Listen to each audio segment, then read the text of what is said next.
probably are like, well, duh, sure, if you're going to be a disciple of Christ, you got to know him. Obviously, that's the foundation of being a credible witness. But I want to follow the events through here because I'm not just talking about an intellectual understanding of who he is. Many knew who he was just by the prophecies. What I'm talking about, though, is a personal relationship with him.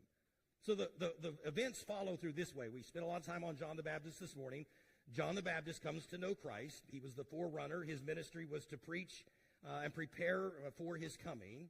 Now, to his own admittance, we read it this morning, but I didn't spend much time on it because I was going to point it out tonight. To his own admittance, as John the Baptist is preaching and as he's talking to his followers, when his ministry began, remember, he was given this specific ministry, but when his ministry of preaching in the wilderness began, he still didn't know who Jesus the Messiah was. Now, it's kind of weird because it's his cousin, but it's a different time. They didn't live near each other. But in verse 33, it says this, I knew him not. But he that sent me to baptize, God the Father, gave him this ministry. God the Father is the one that said unto me, upon whom thou shalt see the Spirit descending and remaining on him, the same is which baptizeth with the Holy Ghost. So to this point, John the Baptist didn't have that personal relationship with the Messiah. But he was still obedient to God.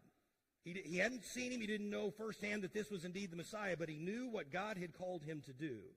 And so he still proclaimed the coming of the Messiah.